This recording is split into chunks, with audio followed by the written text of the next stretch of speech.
Il nous faut comprendre l'enseignement de la parole et grandir ainsi en Christ.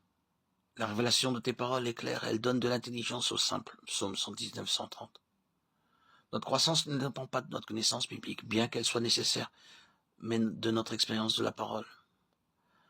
C'est ainsi que nous pouvons avoir une réelle croissance de notre vie spirituelle. Christ doit être Seigneur. Dans le chapitre 2 des Actes, Pierre déclare « Dieu a fait Seigneur et Christ, ce Jésus que vous avez crucifié ». Acte 2, 36.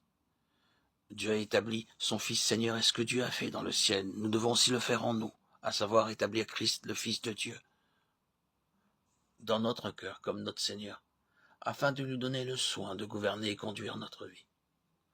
La vie éternelle qui nous a été accordée lors de la nouvelle naissance n'est pas pour nous, mais pour Dieu.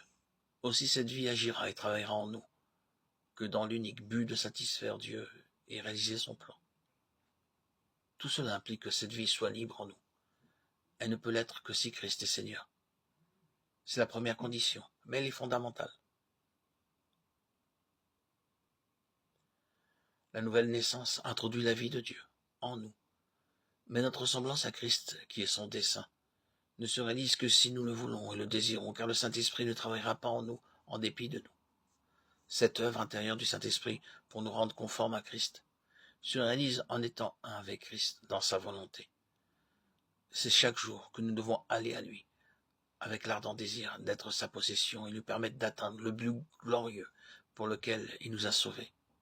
Disons-lui, je viens à toi, ô Dieu, pour faire ta volonté. C'est sur cette base-là que s'accomplira en nous ce dessein. Car ceux qu'il a connus d'avance, il les a aussi prédestinés à être semblables à l'image de son Fils. Romains 8, 29. Notre croissance dépend de notre obéissance à mettre en pratique ce que nous entendons. Nous devons consacrer chaque matin du temps à la lecture de la parole de Dieu.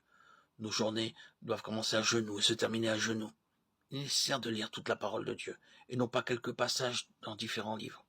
La lecture suivie de toute la Bible est un acte d'obéissance à Dieu, et une preuve que nous l'honorons.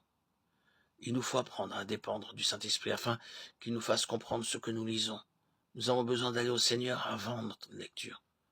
Oh Seigneur, donne-moi de bien comprendre ce que je lis, parle-moi et enseigne-moi, et selon ta parole. Ouvre mes yeux pour que je contemple les merveilles de ta loi. Psaume 119, 18. Il nous faut également avoir un temps dans la prière, et il est important que nous apprenions à nous présenter devant Dieu. Nous devons nous placer par la foi sous l'aspersion du sang de Christ et de son autorité, reconnaissant ainsi sa souveraineté. 1 Pierre 1, 2. De plus, un ordre chronologique qu'il convient de respecter est à suivre. Le premier est de confesser ses péchés suivant 1 Jean 1, 9. De purifier notre conscience par le sang selon 1 Jean 1, 7 et Hébreux 9, 14. S'offrir entièrement et joyeusement au Seigneur en holocauste pour qu'il prenne entièrement possession de nous, pour sa seule joie. Romains 12, 1, 1 Corinthiens 6, 19, 2 Corinthiens 5, 14. S'identifier par la foi dans la mort de Christ quant à notre vie propre. Romains 6, 3 à 6 et 6, 11. Dieu me voit comme mort à ma nature déchue et comme vivant pour lui en Christ. Adorer le Seigneur, lui exprimant notre profond désir de faire sa volonté et notre joie d'être à lui. Jean 4, 34, Jean 6, 38. Ramener devant lui les promesses reçues. 1 Thessaloniciens 5, 24. S'attendre à lui pour qu'il montre tout détail de son plan nous concernant. Ésaïe 46, 10. Intercéder en faveur des âmes perdues. Rendre témoignage de notre foi au Seigneur Jésus-Christ. Le Seigneur a déclaré, vous serez mes témoins. Acte 1, 8. Et ailleurs, car l'esprit que Dieu nous a donné ne nous rend pas timides. Au contraire, son esprit nous remplit de force, d'amour et de sagesse. 2 Timothée 1, 7. Où que nous soyons, nous devons saisir les occasions pour rendre témoignage de notre foi au Seigneur Jésus-Christ et dans son sacrifice accompli en notre faveur. Rendre témoignage de notre foi produit en nous un élargissement spirituel de l'assurance et fortifie notre foi.